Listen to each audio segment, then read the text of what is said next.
ಸಮಯದಲ್ಲಿ ದೇವರು ನಮ್ಮೆಲ್ಲರೂ ನೋಡಿ ಹೇಳ್ತಿದ್ರೆ ಈ ಸಂದೇಶವನ್ನ ನೀವು ಕೇಳಲೇಬೇಕೆಂಬತಕ್ಕಂತ ಒಂದು ಸಮಯ ಬಂದಿದೆ. ಆದ್ರಿಂದ ನೀವೇನ್ ಮಾಡ್ತಿದ್ರ, ಈ ಸಂದೇಶವನ್ನ ಕೇಳ್ತಿದ್ರ, ಇವತ್ತು ದೇವರ ಆಲಯಕ್ಕೆ ನೀವು ಬರುವಂತವರಾಗಿದ್ರ.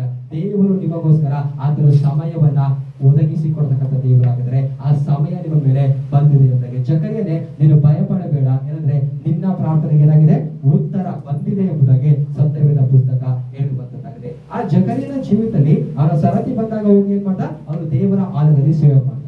ಆ ವ್ಯಕ್ತಿಯ ಜೀವಿತದಲ್ಲಿ ಇವತ್ತು ಏನಿದೆ ಅಂತಂದ್ರೆ ಕೊರತೆ ಇದೆ. ಏನಂದ್ರೆ ಅವರು ಮದುವೆ ಆದಂತ ಕಾಲಘಟ್ಟದಲ್ಲಿ ಏನ್ ಮಾಡ್ತಿದ್ರೆ, ಒಂದು ಪ್ರಾರ್ಥನೆಯನ್ನ ಮಾಡ್ತಾ ಬರ್ತಿದ್ರೆ ನಮಗೇನ್ ಮಾಡ್ಬೇಕು, ಒಂದು ಮಗು ಬೇಕೆಂಬುದಾಗಿ. ಅಲ್ಲೆಲ್ಲೂಯ್ಯ. ಆ ಮಗು ಅವ್ರು ಅನ್ಕೊಂಡಿರತಕ್ಕಂತ ಒಂದು ಕಾಲಘಟ್ಟದಲ್ಲಿ ಅದು ಸಿಕ್ಕಿಲ್ಲ. ಅವರನ್ನ ನೋಡಿ ಜನರು ಕೂಡ ಕೇಳಿರ್ಬೋದು, ಏನಂತಂದ್ರೆ ನೀನ್ ಅನ್ಕೊಂಡಿರತಕ್ಕಂತ ವಿಷಯ ನಡೆದಿಲ್ಲ, ಯಾವಾಗ್ಲೂ ದೇವ್ರು ಅಂತ್ಯ, ಯಾವಾಗ್ಲೂ ಪ್ರಾರ್ಥನೆ ಅಂತ್ಯ, ಯಾವಾಗ್ಲೂ ಆಲಯ ಅಂತ್ಯ, ಯಾಜಕನ ಎಂಬುದಾಗಿ ಅನ್ಸ್ಕೊಂಡಿದ್ಯಾ, ನಾನು ಹೋಗಿ ದೇವರಿಗೆ ಸೇವೆ ಮಾಡ್ಬೇಕು, ಯಜ್ಞವನ್ನ ಅರ್ಪಿಸ್ಬೇಕಂತ ಅನ್ಕೊಳ್ತೀರಾ, ದೇವ್ರಿಗೆ ಏನ್ ಮಾಡಿದ್ದಾರೆ ಎಂಬುದಾಗಿ ಜನರು ಕೂಡ ಏನ್ ಮಾಡಿರ್ಬೋದು, ಆ ಒಂದು ಜಕರಿಯನ ಪ್ರಶ್ನೆಯಾಗಿ ಕೇಳಿರ್ಬೋದು. ಆದ್ರೆ ಆ ಪ್ರಶ್ನೆಗೆ ದೇವರು ತನ್ನ ಸಮಯ ಬರುವಂತ ಸಮಯದಲ್ಲಿ ಏನ್ ಮಾಡ್ತಾ ಇದ್ದಾರೆ ಅಂತಂದ್ರೆ, ದೇವರು ಆ ಒಂದು ವ್ಯಕ್ತಿಯಾಗಿ ಆ ಒಂದು ಪ್ರಶ್ನೆಗೆ ಉತ್ತರ ಕೊಡುವಂತವರಾಗಿದ್ದಾರೆ. ಯಾಜಕರು ಅಂತಂದ್ರೆ ಯಾರು ಅಂತಂದ್ರೆ ಆ ವ್ಯಕ್ತಿ ಮಧ್ಯಸ್ಥಿಕೆಯನ್ನು ವಹಿಸುವಂತವನಾಗಿರಬೇಕು. ಅಲ್ಲೆಲ್ಲೂಯ್ಯ. ನಮಗೋಸ್ಕರ ಮಾತ್ರನೇ ಪ್ರಾರ್ಥನೆ ಮಾಡುವಂಥದ್ದಲ್ಲ, ನಾವು ಇನ್ನೊಬ್ಬರಿಗೋಸ್ಕರ ಇಂಟರ್ಸೆಸರ್ ಆಗಿ ಇನ್ನೊಬ್ಬರಿಗೋಸ್ಕರ ಮಧ್ಯಸ್ಥಿಕೆಯನ್ನು ವಹಿಸಿ ಪ್ರಾರ್ಥನೆ ಮಾಡುವಾಗ ನಮ್ಮ ಜೀವನದಲ್ಲಿ ಏನು ಸಮಸ್ಯೆಗಳಿದೆಯೋ ಖಂಡಿತವಾಗಿಯೂ ದೇವರು ಏನ್ ಮಾಡ್ತಾರೆ, ಆ ಸಮಸ್ಯೆಗಳಿಗೆ ಪರಿಹಾರವನ್ನು ದೇವರು ಕೊಡ್ತಾರೆ. ನಾವು ನಮ್ಮ ವಿಷಯಗಳಿಗೋಸ್ಕರ ಎಷ್ಟು ಪ್ರಾರ್ಥನೆ ಮಾಡ್ತೀವಿ ಗೊತ್ತಿಲ್ಲ, ಆದ್ರೆ ಇನ್ನೊಬ್ಬರಿಗೋಸ್ಕರ ಖಂಡಿತವಾಗಿ ನಾವು ಏನ್ ಮಾಡ್ಬೇಕಂತಂದ್ರೆ ಮಧ್ಯಸ್ಥಿಕೆಯನ್ನು ವಹಿಸಿ ಪ್ರಾರ್ಥನೆ ಮಾಡುವಾಗ ಖಂಡಿತವಾಗಿಯೂ ನಮ್ಮ ಜೀವಿತದಲ್ಲಿ ಸಮಸ್ಯೆಯನ್ನ ದೇವರು ಪರಿಹರಿಸುವಂತ ದೇವರಾದ್ರೆ.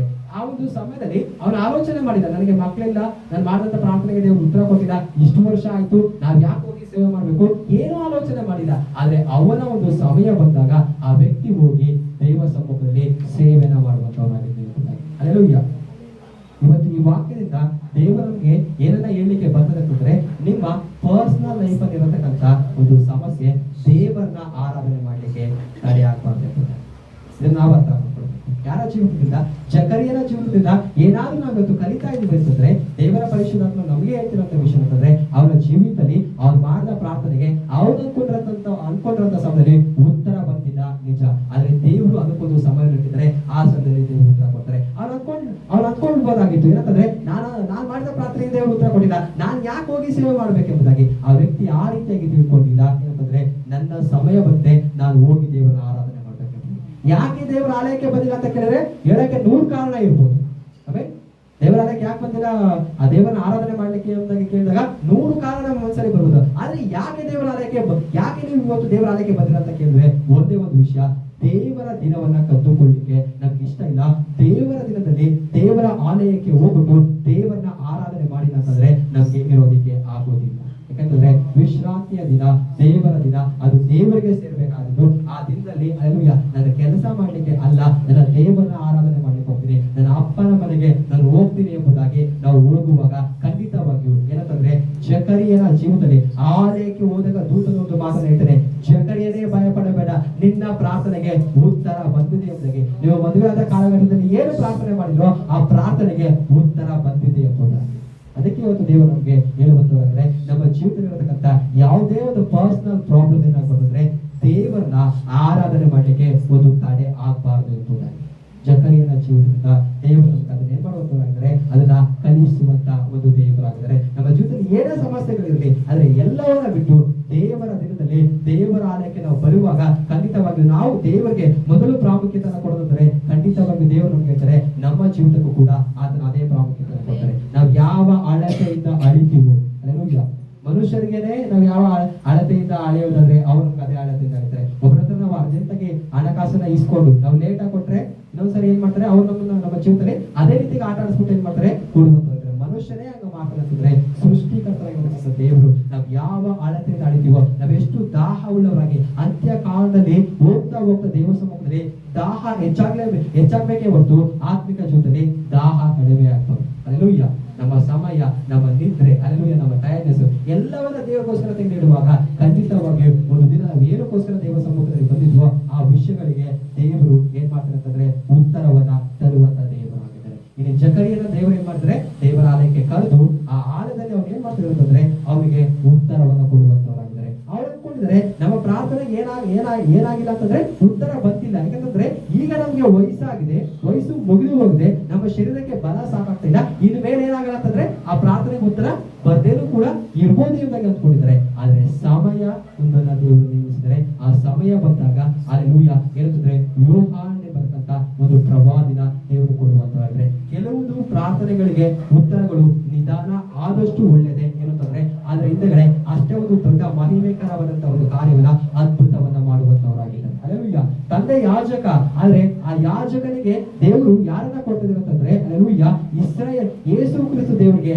ಮಾರ್ಗವನ್ನ ಸಿದ್ಧ ಮಾಡ್ತಕ್ಕಂತ ಒಂದು ಪ್ರವಾದಿನ ದೇವರು ಏನ್ ಮಾಡಿದ್ರೆ ಅಲ್ಲೆಲೂಯಾ ಆ ಸಮಯದಲ್ಲಿ ಕೊಡುವಂತಂದ್ರೆ 400 ವರ್ಷಗಳಾದ್ಮೇಲೆ ಒಂದು ಪ್ರವಾದಿಗೂ ದರ್ಶನ ಬಂದಿಲ್ಲ, ಯಾರೊಟ್ಟಿಗೂ ಒಂದು ಅಭಿಷಕ್ತರೊಟ್ಟಿಗೂ ದೇವರು ಬಂದು ಮಾತಾಡಲಿಲ್ಲ. ಆದ್ರೆ ಯಾಜಕನಾಗಿರತಕ್ಕಂತ ಒಂದು ಜಕರಿಯನನ್ನ ದೇವರು ಏನ್ ಮಾಡಿದ್ರು ಅಂದ್ರೆ ಆಲಯಕ್ಕೆ ಕರೆದು ದೇವರು ತನ್ನ ಶಬ್ದವನ್ನ ಕೇಳಿಸುವಂತವರಾದ್ರೆ ಈ ಕಾಲಘಟ್ಟದಲ್ಲಿ ಅಲ್ಲೆಲೂಯಾ ನಾವು ದೇವ ಸಮ್ಮುಖದಲ್ಲಿ ದೇವರು ಹೇಳಿದ ಪ್ರಕಾರ ಜೀವಿಸುವಾಗ ಖಂಡಿತವಾಗಿಯೂ ಯಾಜಕನಾಗಿರತಕ್ಕಂತ ಜಕರಿಯನನ್ನ ಆಲಯಕ್ಕೆ ಕರೆದು ಅವರಿಗೆ ದೇವದೂತನ ಸ್ವರವನ್ನ ಕೇಳಿಸಿದ ಹಾಗೆ ದೇವರು ನಮ್ಮ ಮುಂದೆಗಡೆ ಅಂತ ಕಾರ್ಯವನ್ನ ದೇವರು ಮಾಡ್ತಾನೆ.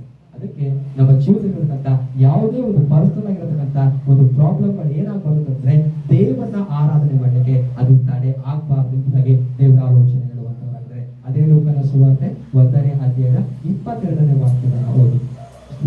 ಲೂಕ 1ನೇ ಅಧ್ಯಾಯ 22ನೇ ವಚನ.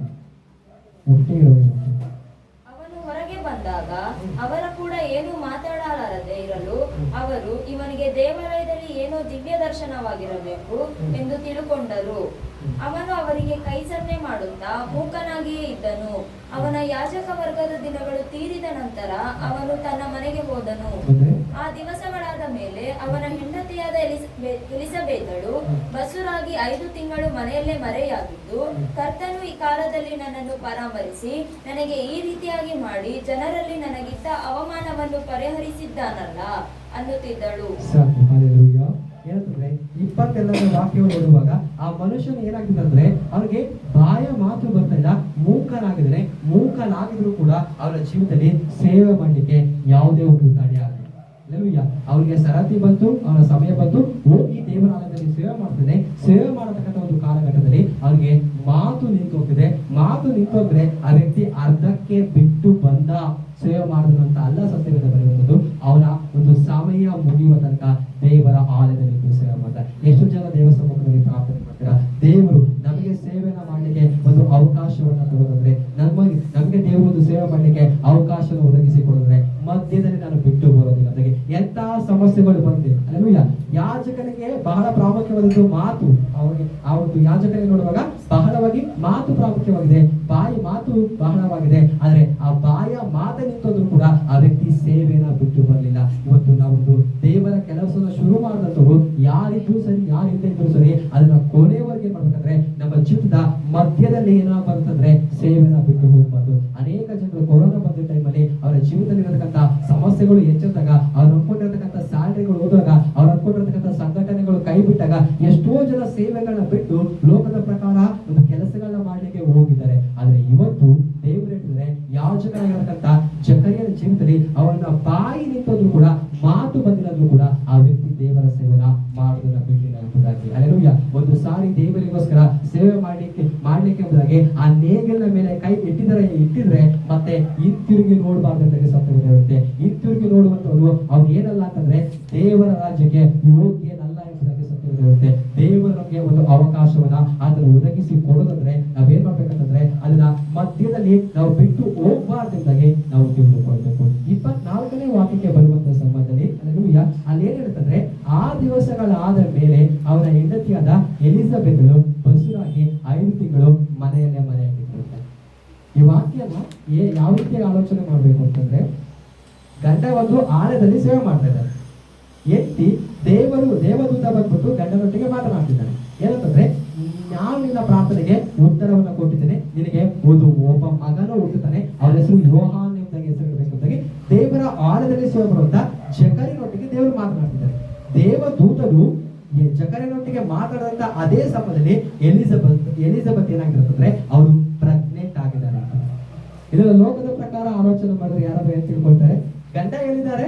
ದೇವರಾಲಯದಲ್ಲಿ ಇದ್ದಾರೆ. ಹೆಂಡತಿ ಎಲ್ಲಿದ್ದಾರೆ? ಮನೇಲಿದ್ದಾರೆ. ಆದ್ರೆ ಇದು ಹೇಗೆ ಸಾಧ್ಯ ಎಂಬುದಾಗಿ ಯೇಸು ಕ್ರಿಸ್ತ ದೇವರು ಮರಿಯಮ್ಮ ಗರ್ಭದಲ್ಲಿ ಪರಿಶುದ್ಧವಾಗಿ ಹುಟ್ಟಿ ಬಂದ್ರು, ಅದೇ ರೀತಿಗೆ ಯೇಸುವಿಗೆ ಮಾರ್ಗವನ್ನು ಸಿದ್ಧ ಮಾಡತಕ್ಕಂತ ಯೋಹಾನನು ಕೂಡ ಅವನು ಅದೇ ರೀತಿಗೆ ಪರಿಶುದ್ಧತೆಯಲ್ಲಿ ಹುಟ್ಟಿ ಬಂದ ಎಂಬುದಾಗಿ ಈ ವಾಕ್ಯವನ್ನು ಓದುವಾಗ ಮೇಲೆ ಓದಿದ್ರೆ ಅರ್ಥ ಆಗಲ್ಲ. ಇದನ್ನ ಡೀಪ್ ಆಗಿ ಓದುವಾಗ ಖಂಡಿತವಾಗಿಯೂ ಅವನು ಪರಿಶುದ್ಧವಾಗಿ ಹುಟ್ಟಿ ಬಂದ. ಅದಕ್ಕೆ ಮರಿಯಮ್ಮ ಎಲಿಜಬೆತ್ ಎದುರುಗಡೆ ಕಾಣಿಸುವ ಸಮಯದಲ್ಲಿ ಹೊಟ್ಟೆ ಇರತಕ್ಕಂಥ ಮಗು ಹಾರಾಡಿತು. ಆ ಕೂಸು ಏನಾಯ್ತದೆ ಕುಣಿದಾಡಿತು ಎಂಬುದಾಗಿ ಸತ್ಯ ಹೇಳುತ್ತೆ. ಅವರ ಆ ಹೊಟ್ಟೆಲಿ ಇರತಕ್ಕಂಥ ಮಗುವಿನ ಮೇಲೆ ಪರಿಶುದ್ಧಾತ್ಮನ ಸಾನ್ನಿಧ್ಯ ಇಳಿದು ಬಂದಿದ್ದಾಗೆ. ಅವನು ಪರಿಶುದ್ಧನ ಆಗಿಲ್ಲ ಅಂತಂದ್ರೆ ಆ ತರ ಒಂದು ಸಾನ್ನಿಧ್ಯ